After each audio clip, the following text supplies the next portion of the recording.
नमस्कार दोस्तों, पिछली वीडियो में हमने प्रधानमंत्री आवास योजना ग्रामीण अंतर्गत आवास मित्र समर्पित मानव संसाधन हेतु विज्ञापन के बारे में हमने जाना था। और इस वीडियो में जानेंगे कि ये आवेदन फॉर्म ऑफलाइन फॉर्म को किस प्रकार से डाउनलोड कर सकते हैं और इसको किस प्रकार से सही सही फिलअप करना है उसके बारे में हम जानेंगे। तो वीडियो को स्टार्ट करने से पहले आपसे छोटी सी विनती है, अगर आपने अभी तक हमारे यूट्यूब चैनल ऑल कॉन्सेप्ट को सब्सक्राइब नहीं किया है तो जल्दी से सब्सक्राइब कर लें और बेल नोटिफिकेशन को ऑल पर सेट कर दें ताकि लेटेस्ट वीडियो की जानकारी सबसे पहले आप तक पहुंच सके। तो चलिए वीडियो को स्टार्ट करते हैं। सबसे पहले आपको मोबाइल में या फिर पीसी में ब्राउज़र को ओपन कर लेना है और सर्च बार में सिंपली टाइप करना है rajnandgaon.nic.in और एंटर प्रेस कर देना है। जैसे ही एंटर प्रेस करेंगे आप राजनांदगांव की ऑफिशियल वेबसाइट में आ जाएंगे।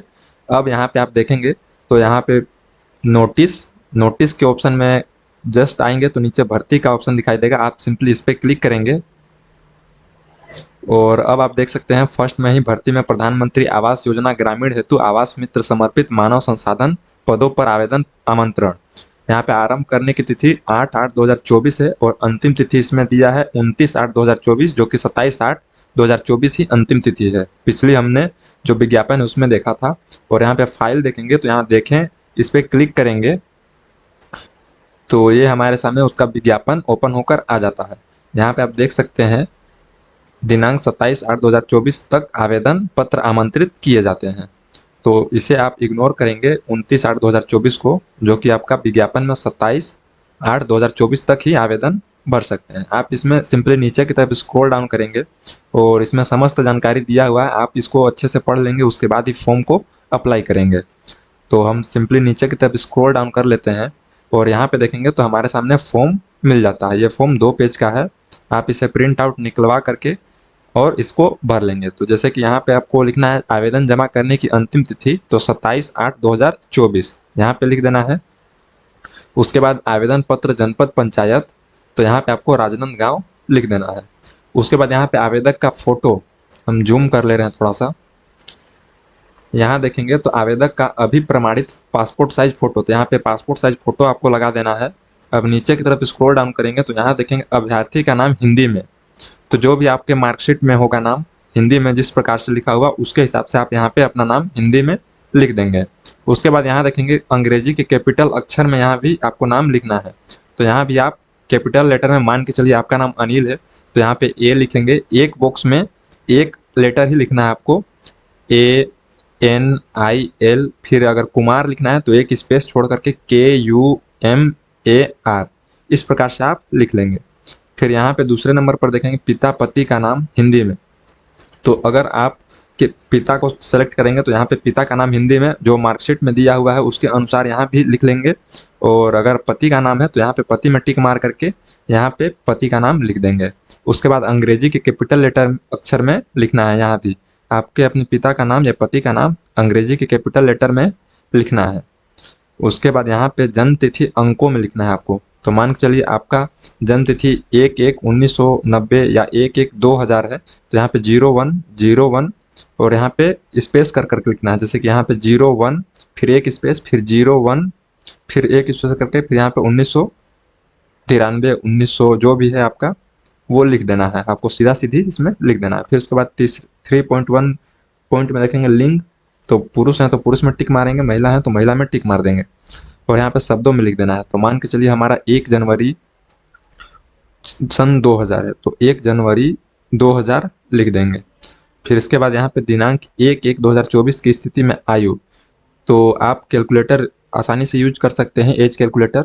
1/1/2024 की स्थिति में आपका क्या उम्र है, तो सिंपली आप एज कैलकुलेटर में ऑनलाइन में आप चेक कर सकते हैं, अपना डेट ऑफ बर्थ डालेंगे और 1/1/2024 की स्थिति में ये डेट डाल देंगे तो यहाँ पे आपका आयु आ जाएगा। जितना वर्ष हो रहा है 20 वर्ष 4 माह 13 दिन जो भी होगा आपका यहाँ पे आ जाएगा। तो यहाँ पे आयु लिख देंगे, 25 है तो 25 वर्ष, यहाँ पे वर्ष माह और यहाँ पे दिन। हाई स्कूल सर्टिफिकेट परीक्षा प्रमाण पत्र संलग्न करेंगे। फिर यहाँ पे आप चौथे नंबर पर देखेंगे तो जाति अनुजाति अनुसूचित जनजाति अन्य पिछड़ा वर्ग सामान्य उल्लेख करें, तो आप सिंपली जो भी हैं ST SC OBC या जनरल में आते हैं तो यहाँ पे लिख देंगे। फिर आप यहाँ 5वें नंबर पर देखेंगे क्या आप छत्तीसगढ़ के मूल निवासी हैं, तो यहाँ पे आप लिख देंगे हाँ या ना। छत्तीसगढ़ मूल निवास प्रमाण पत्र की सत्यापित छाया प्रति भी लगाना है आपको। क्या आप निःशक्तजन हैं? अगर आप विकलांग हैं तो हाँ लिखेंगे, और नहीं है तो फिर नहीं लिखेंगे। अगर हैं तो फिर यहाँ पे हाँ, और यहाँ पे कितना प्रतिशत वो यहाँ पे लिखेंगे। फिर उसके बाद यहाँ पे एवं निःशक्तता का प्रकार अस्थि, श्रवण, दृष्टि, अन्य जो भी है वो यहाँ पे लिख देंगे, और अगर नहीं है तो नहीं यहाँ पे लिख देंगे। और जिला मेडिकल बोर्ड द्वारा जारी वैध अद्यतन निःशक्तता प्रमाण पत्र की सत्यापित छाया प्रति संलग्न करेंगे। छाया प्रति क्या होता है? जो जीरोक्स कॉपी होता है उसी के नीचे आप स्वयं सत्यापित लिख देंगे और सिग्नेचर अपना कर देंगे। और सत्यापित एक जी हो गया। अब यहाँ पे हम देखेंगे तो हाई स्कूल का आपका जितना भी मार्क्स आया था तो उत्तीर्ण वर्ष यहाँ पे लिख देंगे। परीक्षा में सम्मिलित विषय विषय समूह का नाम, तो हाई स्कूल 10th को बोलते हैं, तो यहाँ पे 10th मान के चलिए आपका 2014 में पास आउट है तो 2014 लिख देंगे। और यहाँ पे परीक्षा समूह तो जो भी जनरल है तो जो जनरल। बोर्ड विश्वविद्यालय का नाम तो आप CGBSE से पास आउट हुए हैं या ये आपका CBSE, तो यहाँ पे वो लिख देंगे। प्राप्तांक और पूर्णांक, तो यहाँ पे आप प्राप्तांक लिखेंगे। मान के चलिए 10th क्लास में 600 पूर्णांक होता है, तो यहाँ पे आपका 600 में 400 आया तो यहाँ पे 400 लिखेंगे और स्लैश करके 600 लिख देंगे, और यहाँ पे जो प्रतिशत आएगा वो प्रतिशत यहाँ पे लिख देंगे। सेम उसी प्रकार से 12वीं का भी लिख देंगे, आप इसी प्रकार से फिलअप कर लेंगे। और इनमें से जो भी आप किए हैं, MA ग्रामीण विकास से किए हैं तो वो उसका जानकारी यहाँ पे दे देंगे। और BE डिप्लोमा सिविल से जो किए हैं वो यहाँ पे लिख देंगे। उसके बाद यहाँ 9वें नंबर पर देखेंगे क्या आप भूतपूर्व सैनिक हैं, तो अगर आप हैं तो हाँ लिख देंगे, और यदि हाँ तो प्रमाण पत्र भी संलग्न आपको करना है। उसके बाद पत्राचार का पता, यानी कि आपका जो पत्राचार है यानी कि एड्रेस है उसका पता यहाँ पे कंप्लीट में लिख देना है। जैसे कि आपका जो भी है ग्राम, पोस्ट, तहसील, जिला, राज्य छत्तीसगढ़, मोबाइल नंबर को भी फिलअप यहाँ कर देंगे, पिन कोड इत्यादि। और आपका वर्तमान पता और स्थायी पता एक है तो स्थायी पता भी सेम लिख देंगे, और स्थायी पता अलग है, वर्तमान पता अलग है तो आप अलग अलग लिख देंगे। उसके बाद यदि आप पूर्व में कार्यरत आवास मित्र, बेयर फूड टेक्नीशियन, महिला स्व सहायता समूह के सदस्य तथा बैंक सखी में सेवारत हैं तो निम्नलिखित प्रारूप को भरें एवं नियोक्ता द्वारा जारी अनुभव प्रमाण पत्र संलग्न करें।